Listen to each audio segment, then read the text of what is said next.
พอดีว่าเฮากาสิพาทุกคนร่างนะทุกคนนะนี่โอ้ก็เลยว่าจะพักพรหรือว่าจอยกาได้อยู่ทำเนาะนะเหมือนคน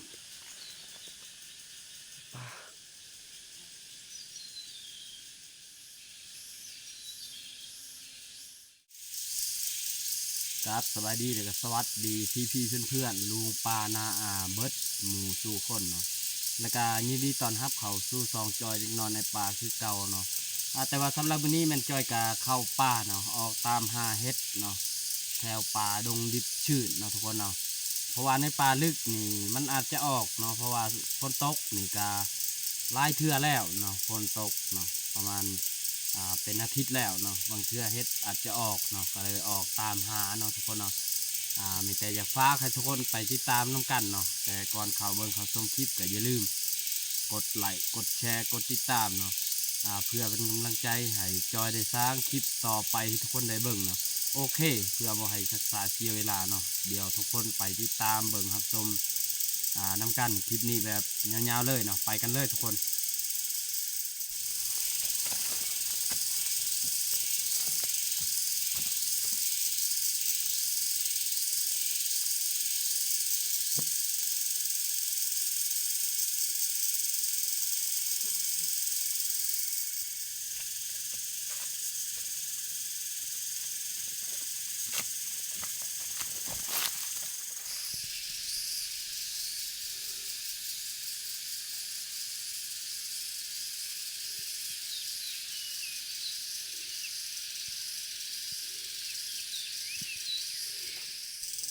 พอดีว่าเฮากาสิพาทุกคน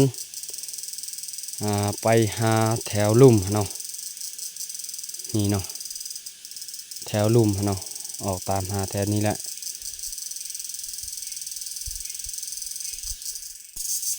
คือว่าตอนนี้เนาะเหมือนว่าจอยได้พบเห็นเห็ดนะทุกคนนะเห็ดกีนูเนาะนี่เห็นบ่ทุกคนเดี๋ยวเราจะเก็บเนาะนี่เห็นบ่แต่กะบ่หลายเนาะ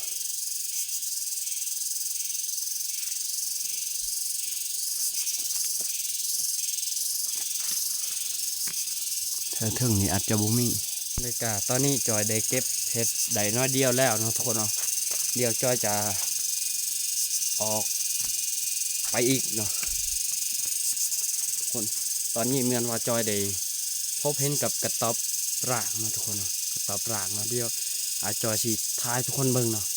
โอเคเนาะนี่เนาะ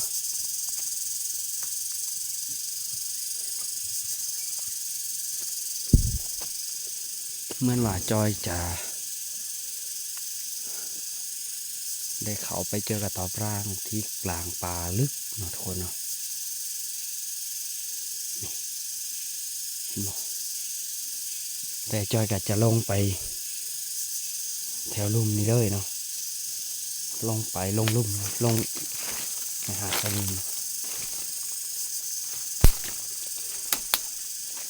นี่เนาะกระท่อมเนาะกระท่อมเล็กๆอยู่กลางป่าเนาะทุกคนเนาะ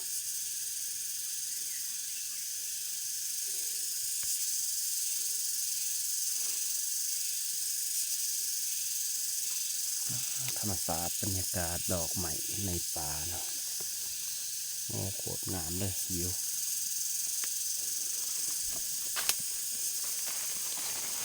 นี่เห็นไหม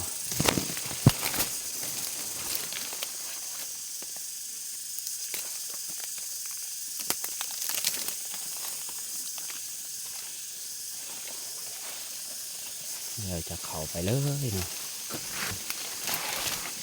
ตามห่วยนี้เลยเนาะ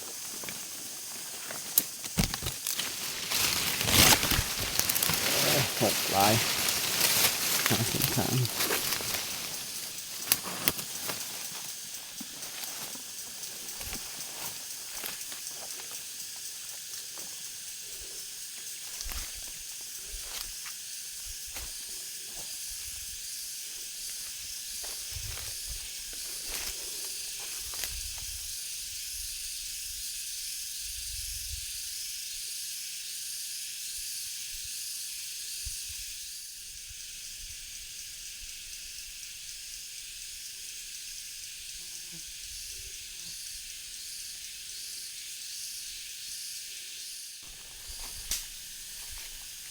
ว่าตอนนี้จอยก็ได้เข้าไปที่ป่าลึกเนาะคนเนาะ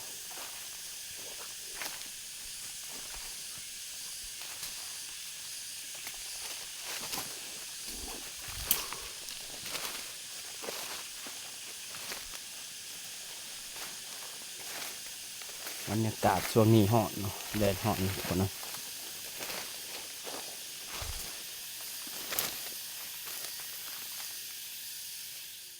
คือว่าตอนนี้เนาะเข้าไปที่ป่าลึกแล้วเนาะแต่บ่เห็นเห็ดเนาะคนเนาะ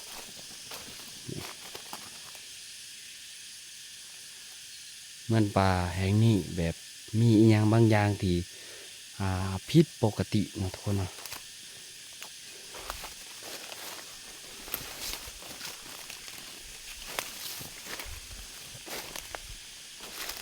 นี่เนาะทุกคนเนาะแต่ว่าจอยกับบ่เคยได้เข้าเนาะบรรยากาศนี่แบบป่าดงดิบชื้นเลยนะทุกคนเนาะเห็นบ่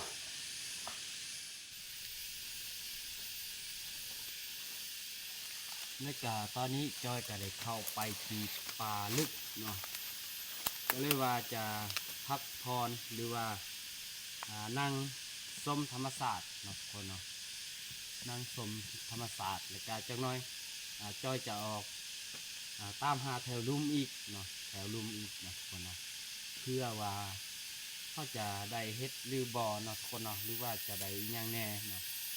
ก็ไปติดตามเบิ่งครับชมกันเนาะทุกคนเนาะและก็จอยก็สิเอาอันนั้นเนาะอิหยังเขาเนาะแบบอันนี้เนาะเขาจะหาแบบหลายๆสิ่งหลายๆอย่างเนาะเพื่อจะเอาไปเฮ็ดอาหารการกินในเฮือนนะทุกคนเนาะ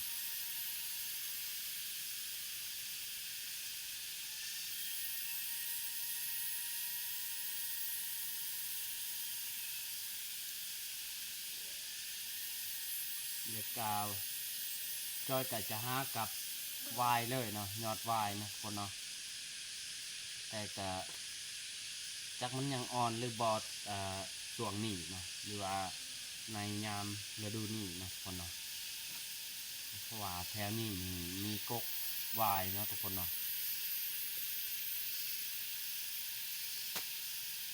โอเคเนาะมีแต่เฮากะสีเดินต่อหรือว่าไปต่อนะทุกคนเนาะว่าเจ้าจะได้พักผ่อนอ่านานแล้วนะทุกคนเนาะโอเคไปกันเลย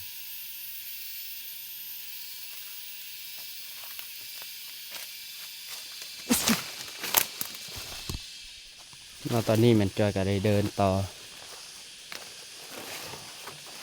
ขอบป่านะ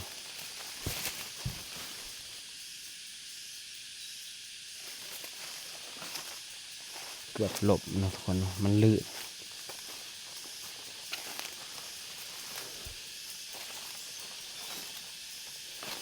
จอยก็จะเพราะว่าจอยเด็กเขาไปที่อ่าป่าลึกป่าสวนกล้วยเนาะเผื่อบางเทื่อมีเห็ดมีหยังเนาะ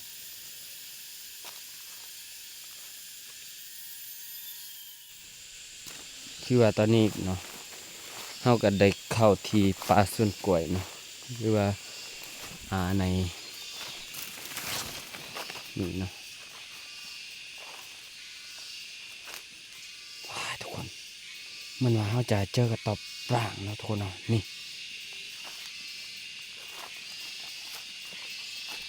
เนาะทุกคนมีทำอีกเนาะทุกคนเนาะมีทำเลยกับมีกระต๊อบปลานี่เห็นบ่โอ้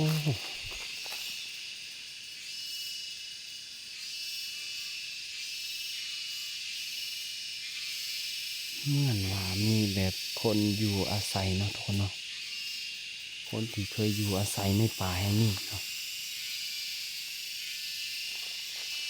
เดี๋ยวเราจะเดินเลาะไปหาเนาะหาเห็ดเนาะว่ามันหาอย่างอื่นเนาะแต่ว่าเพราะว่ามันบ่มีแบบกันไม้ล่มเนาะหรือว่าไม้ที่แห้งเนาะ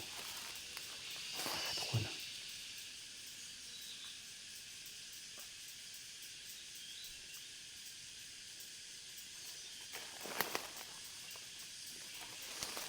นี่เนาะวายเนาะ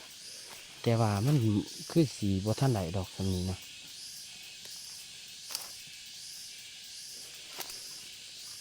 เขาไปนี่ก็ต้องติระวังโตเนาะ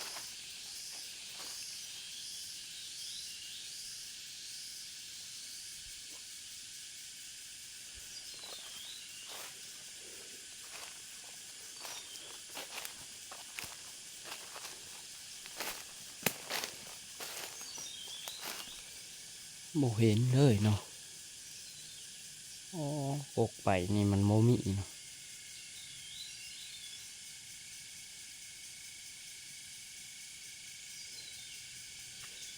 ทำสูงขนาดเนาะทุกคนเนาะทำสูงขนาดเนาะ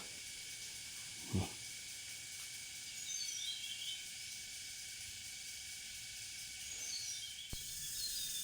ก็คือว่าตอนนี้เนาะจอยกับได้อยู่ทำเนาะหรือว่าบรรยากาศที่อันสวยงามเนาะทุกคนเนาะเห็นบ่บรรยากาศ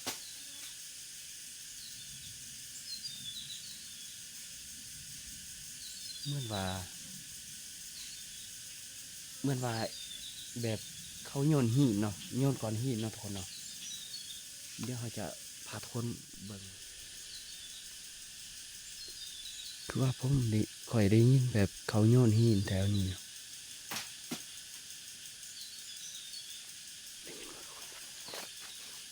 นะเหมือนคน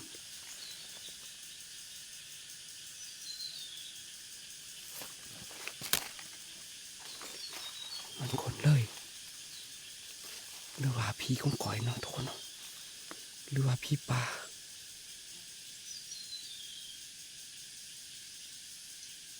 เห็นว่าทุกคนจะเข้าไปใกล้ๆ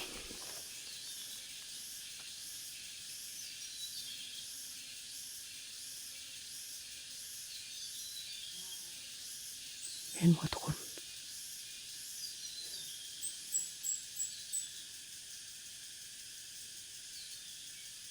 เห็นว่า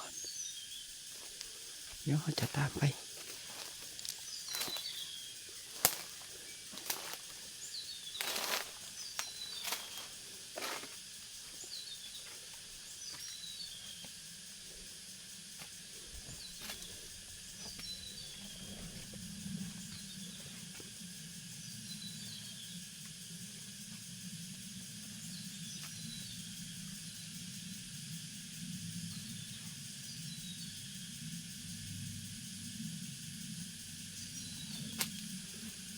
เขาย่างไปพุ่นเลยเนาะทุกคนเนาะ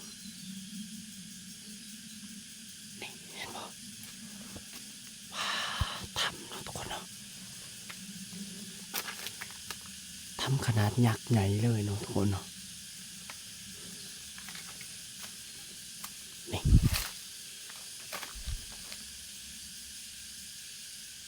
โอ้เจียเนาะทุกคนเนาะเจียมันออกมันนอนอยู่แถวนี้เนาะทุกคนเนาะ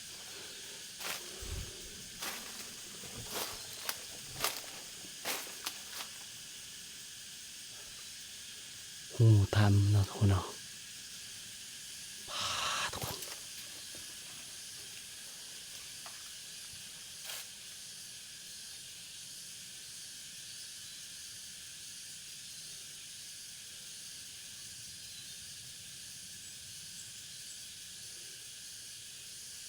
น่าจะ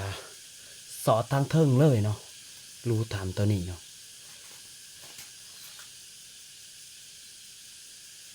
นี่เห็นบ่เจียมันบินออกแต่พี่เนาะมันมีหูเลยว่ามีอย่างนี้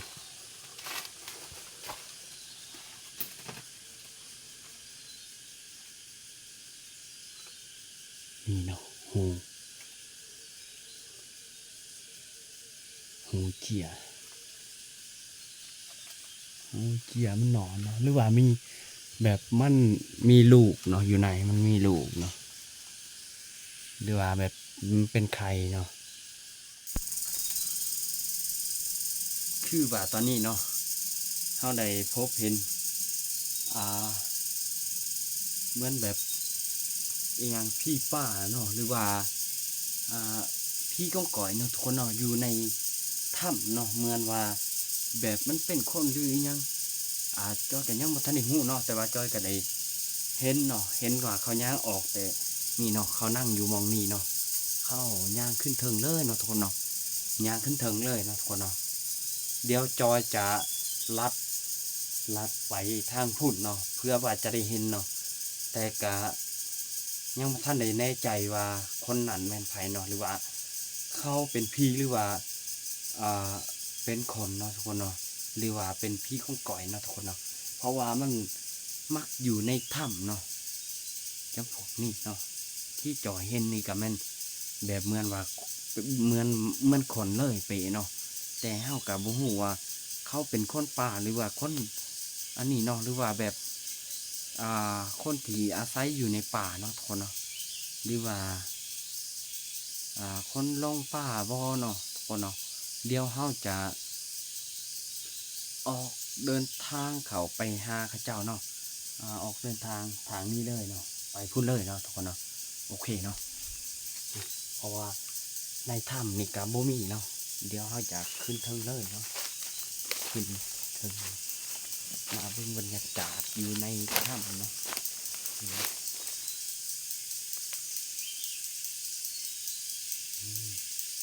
โอ้นี่มันโอ้ความ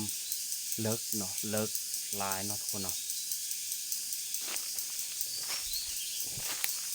เดี๋ยวเราจะตามไปเนาะตามไปเลยว่าเราจะได้พบพ่อพระเจ้าหรือบ่เนาะน้ำท่านนี่หูเนาะบรรยากาศนี่ตอนเที่ยงเนาะนี่โอ้บรรยากาศนี่โคตรเลยเหมือนว่าข้าเจ้าย่างออกมาพี่เนาะย่างออกทางนี้เนาะทาง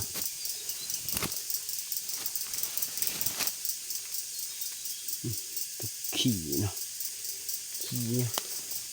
มันว่าขี่ลิงขี่ยังนี่แหละ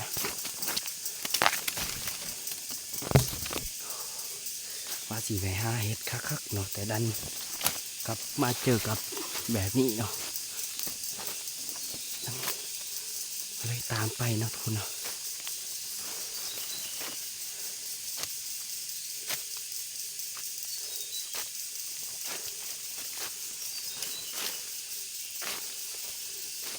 ไม่เห็นมีไผ่เลย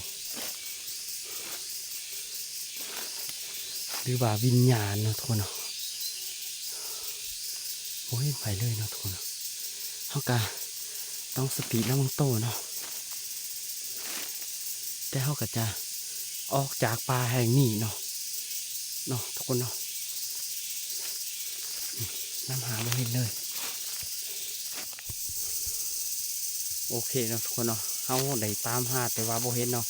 แต่เขาก็จะออกจากป่าแห่งนี้เนาะทุกคนเนาะจากป่าแห่งนี้เลยว่าเขาบริพบบริพออีกอย่างเลยเนาะทุกคนเจอกลางวันแสกๆเลยเนาะทุกคนเนาะเหมือนแบบ